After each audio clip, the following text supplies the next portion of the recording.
uno en andaluz que se llama Dadan andaluz, un experimento a pique. ¿Cómo es? Da andaluz. Es un juego de palabras. Es un juego de palabras. Bueno, tú lo explicas. Esta es la que ha escrito nuestro presidente, que además es que no está, ha ido a una cosa, por eso te he puesto a ti primero. Es nuestro presidente, que es filólogo, licenciado en filología clásica, profesor de latín y griego en el Instituto de Tarrasa, coordinador del libro conjunto que se llama en catalán Lenguas Ignoradas, autor de la primera página en andaluz que existió en internet y autor de la primera propuesta ortográfica para escribir en andaluz. También es autor de plaquetas de poesía y de la colección Miral de Las, que es una colección católica como Wallenstein. No, la colección es... Explícame, que lo explique. Esta es la colección donde se publica la plaqueta de poesía. No es que yo la lleve, la lleva un compañero, un amigo. Te explico. Pues esto tiene que ver seguramente con uno de los mitos que hay sobre el andaluz, que dice que un mito según el cual en andaluz no se puede escribir más que, bueno, en andaluz se ve, ni siquiera en andaluz. Según en qué idiomas del mundo no se puede escribir ciencia, no se puede escribir literatura, no se pueden hacer experimentos vanguardistas, no se puede hacer filosofía.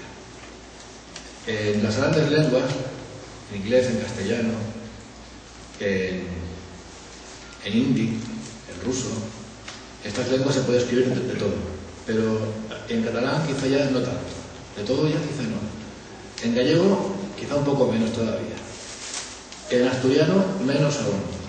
Pero llegamos al nivel del andaluz, que ni siquiera está reconocido, porque no existe el andaluz para mucha gente, sino que lo que hay es español hablado en Andalucía, que es una denominación no precisamente casual, no es una casualidad que se le llame así últimamente, eso está pensado, es una determinación hecha para anularlo todo. Y claro, si ya ni siquiera existe, en andaluz no se puede ni siquiera hablar, por lo tanto no se puede escribir poesía, ni se puede hacer ningún experimento de ningún tipo. Sin embargo, no es cierto, se puede escribir poesía vanguardista y muy difícil de entender incluso para el que la lee, para mí mismo que soy el autor, que a veces vuelvo a leer mis cosas y me sorprendo yo mismo, porque no juego con el significado, no son poemas clásicos, no son poemas costumbristas, no es una poesía que quede bien para leer en público ahora, por ejemplo. Es una poesía para leer y para darle vueltas y para volver a coger el poema y decir, bueno, ¿y realmente qué dice aquí? A lo mejor no dice nada, o lo que son imágenes sueltas, imágenes rotas, que tiene que ver con un movimiento literario de principios del siglo XX que fue el dadaísmo. El dadaísmo era una revolución poética. Para los dadaístas, hacer poesía consistía básicamente en lo siguiente: se podía coger un diario cualquiera, un papel, un escrito, cortarlo a trocitos, meter todas esas palabras sueltas en un saco y luego ir ordenándolas en un poema según fueran saliendo, sin orden ni concierto, tal como salían, y ateniéndose solo a eso, a cómo iba sacando cada palabra de ese saquito en el que estaban puestas. Y eso ya era un poema dadaísta.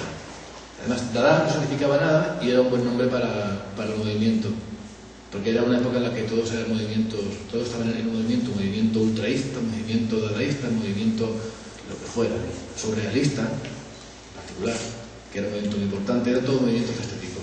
Así que el dadaísmo dijo, pues vamos a hacer un movimiento, pues para no decir nada, para viva la ausencia de significado, dadaísmo, y se experimentó con el lenguaje. Del dadaísmo quedan restos, por ejemplo, en César Vallejo, en la poesía de César Vallejo, que era peruano, que inventaba palabras, porque se podía inventar las palabras con fines poéticos, y se inventaba una como la de su libro Trilce,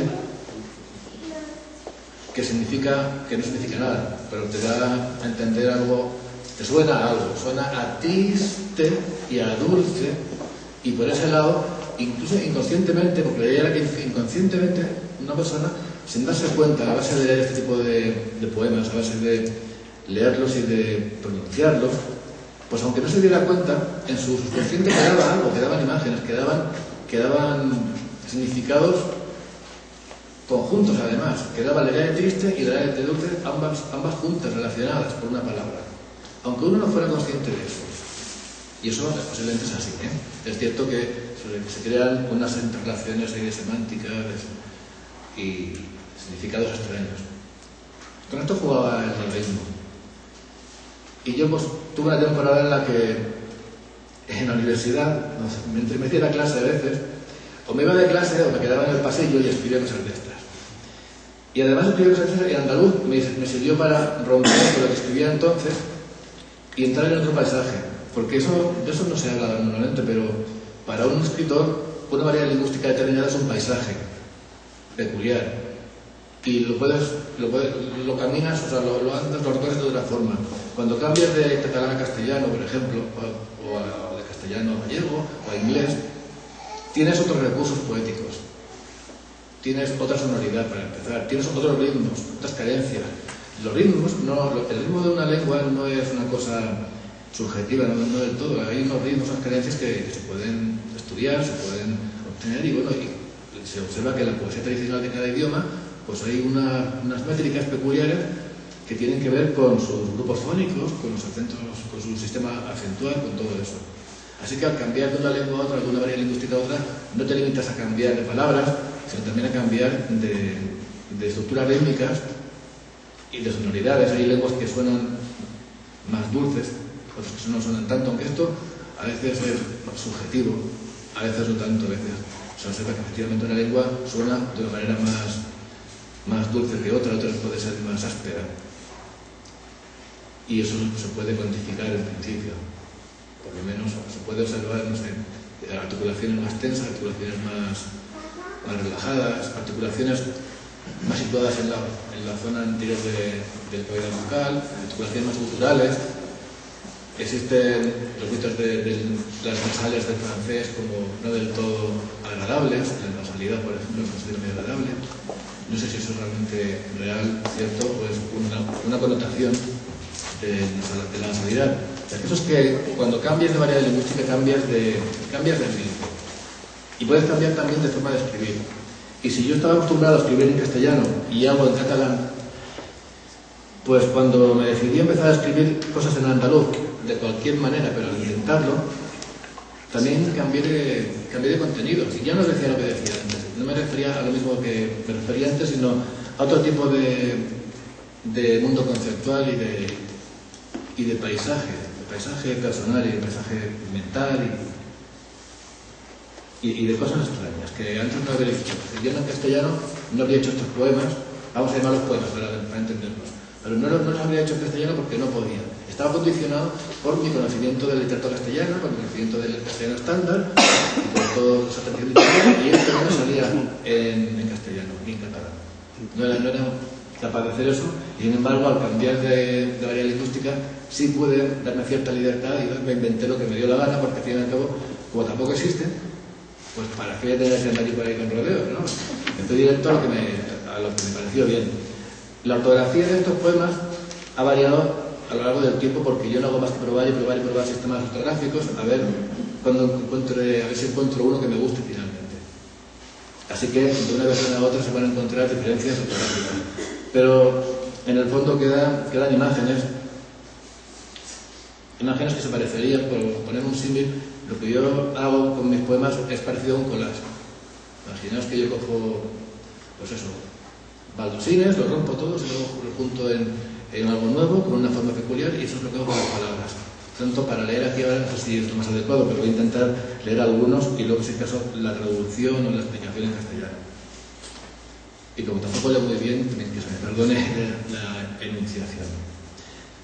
Yo soy del sur de Jaén, pero me he educado fuera de Andalucía, me he educado en el Alto Aragón y en Cataluña. Por lo tanto, mi forma de leer el andaluz, mi forma de hablar andaluz, no es que no pueda, sí que puedo, pero no en este contexto. Yo, en un contexto como este, en una conferencia o en una charla o algo así, me tengo que mentalizar mucho y extraerme mucho y quedarme muy solo para ser capaz de hablar como hablaba en mi casa.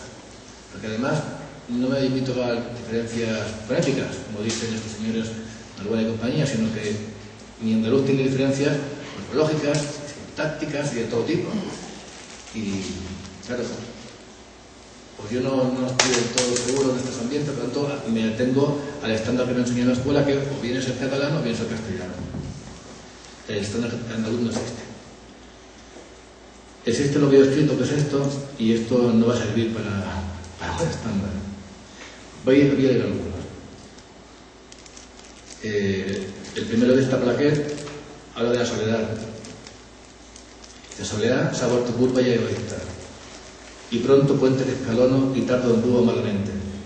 La frente se ve curva, va amarilla y teme el exterminio del abanico, o mira más la aguja. Y yo no la esperaba de fuera nublina, pero me guarde los dragones y las saeteras. Son imágenes. Entonces, esto en castellano tampoco se va a entender, pero lo voy a leer para que veáis más o menos por dónde iría mi proyecto experimental y digamos, de destrozo del lenguaje, porque me dio por romper. Soledad se ha vuelto curva y egoísta, y pronto puente que escalono y tardo embudo a mal asunto. La frente se ve culpas, va amarilla y teme el exterminio del abanico o mira más la aguja. Yo no la esperaba de llamarada, de neblina, pero guárdeme los dragones y las saeteras. El contenido, como ven ustedes, pues no, como veis, no es lo más significativo, precisamente.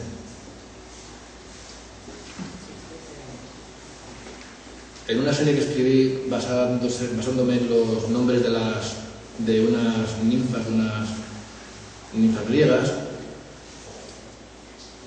hablaba de un yonki, porque en esa época en mi barrio había bastantes, había muchos yonkis, y había yonkis que se morían por cualquier sitio, cualquier parque, pues el parque de al lado, en el solar que veo de mi casa, en el coche aparcado en cualquier calle.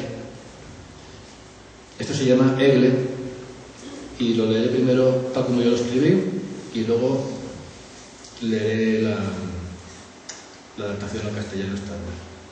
Un yonki de rodearse tenía una mujer clavada en un diente, y la mujer pregunta qué al vino, pero es que ella no escucha. El yonki rascuñado guardaba a la mujer como en morder la boca.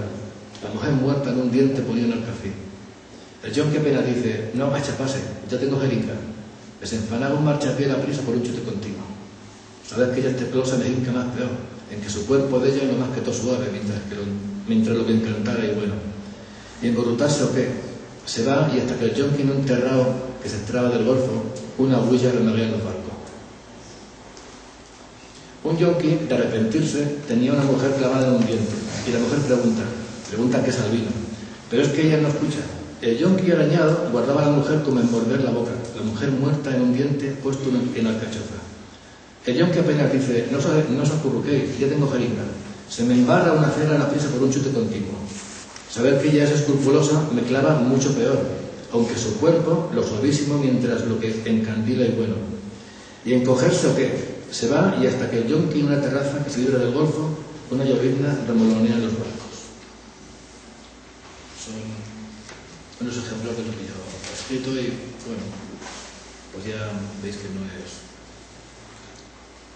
Bueno, es un experimento, lo que yo quería.